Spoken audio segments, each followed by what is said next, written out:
Kami sambut pagi, lalu langkahkan kaki, berniat untuk mencari ilmu. Dalam karya kami akan tekun dan maju, berjuang cerahkan gulita.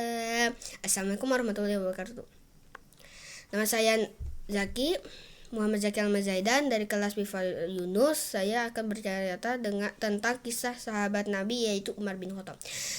Dia lahir di Mekah 13 tahun setelah tahunnya gajah. Dulu Umar sangat membenci Islam. Jadi dia di malam hari suka berjaga-jaga karena biasanya kalau untuk kaum muslim biasanya malam-malam tuh spot untuk kabur dari Mekah, karena sama Mekah gak boleh masuk, gak boleh keluar. Kalau nanyain Islam digebukin, nyampain dakwah digebukin. Terlalu kelebihannya. Nah, terus waktu dia lagi berjaga-jaga, dia melihat ada orang perempuan naik ke atas gunung, terus turun lagi sampai bawa anaknya. Bayangkan, perempuan, bukan laki-laki. Sama tuh gunung tuh susah gak mudah gitu, gak kayak kita lagi naik tangga aja ya, bukan kayak gitu ya. Nah gitu. Jadinya keesokan harinya Umar ingin membunuh Nabi Muhammad SAW. Terus dia bertemu dengan sahabatnya, yaitu Hamzah. Dia menyembunyikan Islamnya karena dia di Mekah takut digebukin. Nah, terus kata Hamzah, pergilah ke rumah ademu dulu sebelum Anda ke Nabi Muhammad. Nah, adanya udah masuk Islam.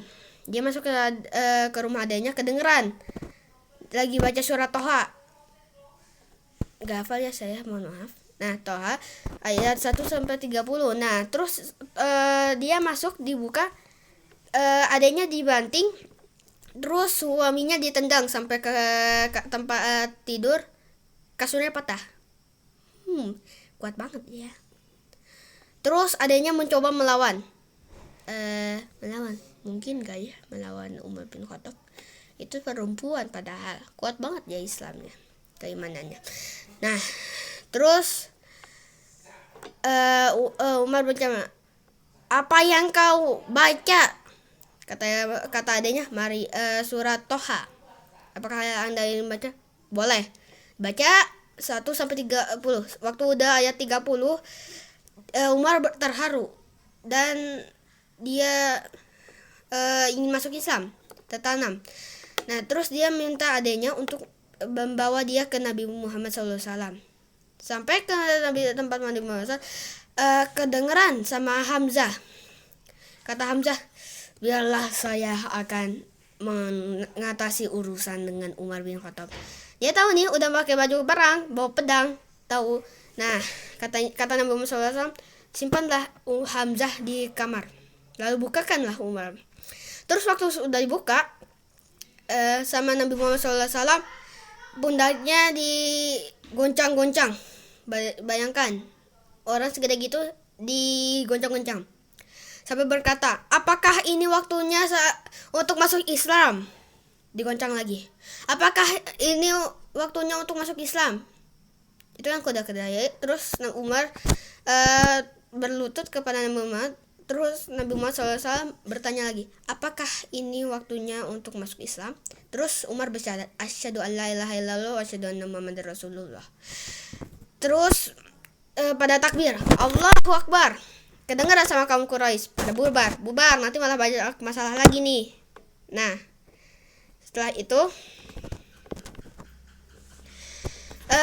Umar meminta Nabi Muhammad untuk menjelaskan tentang Islam lebih dalam. Terus Nabi Muhammad menjelaskan dengan detail, ya gini. Nah, terus apakah itu semua benar? Kata Nabi Muhammad, iya. Jadi kaum Quraisy itu salah? Kata Nabi Muhammad, iya. Yang memeringainya. Bayangkan, baru masuk Islam langsung mikirnya perang. Kelebihannya. Nah, terus dia bertanya Nabi Muhammad, siapa kaum Quraisy yang paling membenci Islam? Dia bertanya, Amr bin Ash. Dia datang ke rumahnya Amr bin As. Dia tuh sebenarnya sahabatnya dulu waktu masih Quraisy, gak banyak ngomong dulu. Datang terus mengetok, terus menyambut kedatangannya dengan, "Hai sahabatku," katanya, "tunggu dulu. Apakah Anda ingin tahu berita baru?" Katanya, "Iya, apa itu ya Umar?" "Asyhadu an la ilaha illallah wa asyhadu anna Muhammadar Rasulullah." Langsung ditutup pintunya, diusir dari rumahnya. Karena kan sangat membenci Islam katanya. Terus satu lagi ada orang Quraisy suka memberi berita yang dia dikasih tahu aja, walaupun mau salah mau benar atau apalah.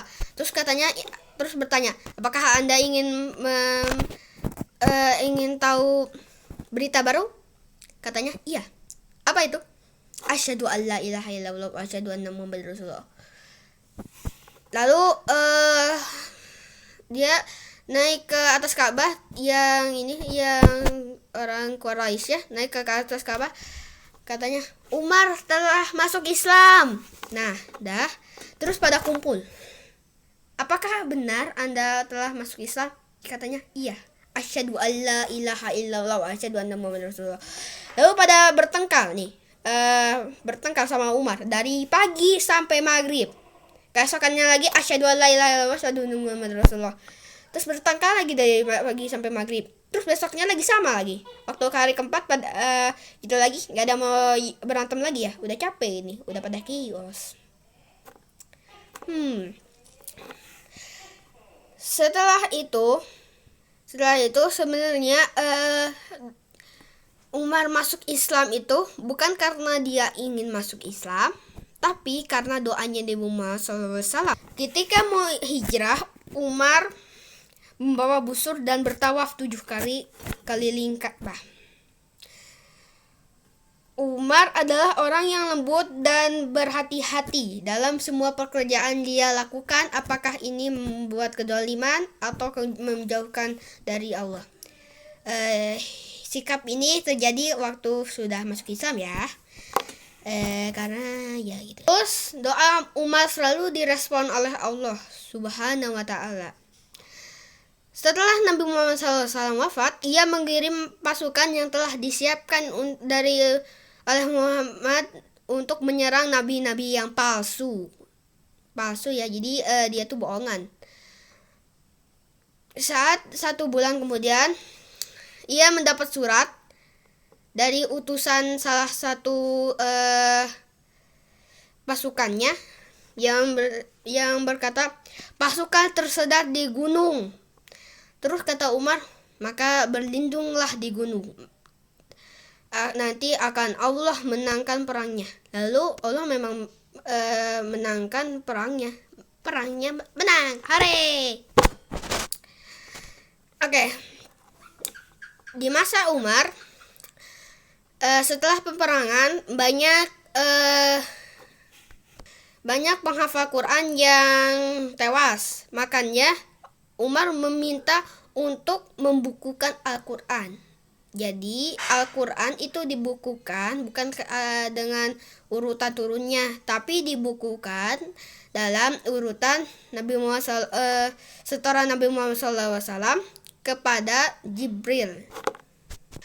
Umar udah mempunyai keluarga, dia mendidik keluarganya untuk tidak boros. Terus suatu hari Umar pergi ke salah satu rumah anaknya dan melihat dia sedang makan kesukaannya. "Kenapa? Apakah itu makannya? Apa makanan itu?" ditanya Umar. Kata anaknya, "Ini ada aku sangat sekali ingin makan daging." Terus Umar berkata, "Apakah semua kemauanmu harus dimakan? Maka itulah ciri-ciri orang yang boros." Makanya dia larang. Terus saat itu Umar diangkat menjadi khalifah kedua setelah Abu Bakar As-Siddiq. Di masa penjabatan sebagai khalifah, ia membuat kalender Islam. Setiap hari dia melihat kondisi masyarakatnya sedang apa. Terus dia mendengar ada seorang istri yang merindukan suaminya bekerja sebagai panglima perang di jalan Allah. Nah, mendengar itu Umar bin Khattab datang ke rumah untuk menanyakan seberapa rindu apa seorang istri merindukan suaminya. Bertanya kepada anaknya, salah satu anaknya ya, perempuan. Dia berkata setelah mendapat jawabannya, ia mengirim surat kepada panglimanya untuk menyuruh pasukan untuk pulang 4 bulan sekali. Ini terjadi karena Umar tidak mau kaumnya untuk meninggalkan rindunya kepada Allah, makanya dia melakukan itu. Pada suatu saat ketika Umar bin Khattab sedang sholat subuh berjamaahan menjadi imam, ada seorang budak datang dari Persia. Dia merasa tidak adil dengan Umar bin Khattab. Dia merasa dendam. Akhirnya dia menusuk Umar bin Khattab lagi menjadi imam. Setelah itu Umar mengambil makmum dari belakang dan suruh menjadi imam. Setelah sholat, Umar berkata, biasanya kan siapa nusuk kalau orang biasa kita kayak gitu. Nah, terus dia bertanya beda lagi. Apakah sholatnya sudah dikerjakan? Mereka bilang sudah. Nah, akhirnya Umar bin Khattab wafat pada 33 Hijriah. Ia dikuburkan di sebelah 2 sahabatnya, yaitu Nabi Muhammad SAW dan Abu Bakar As-Siddiq. Wassalamualaikum. Jazakumullahu khairan katsiran. Wassalamualaikum warahmatullahi wabarakatuh.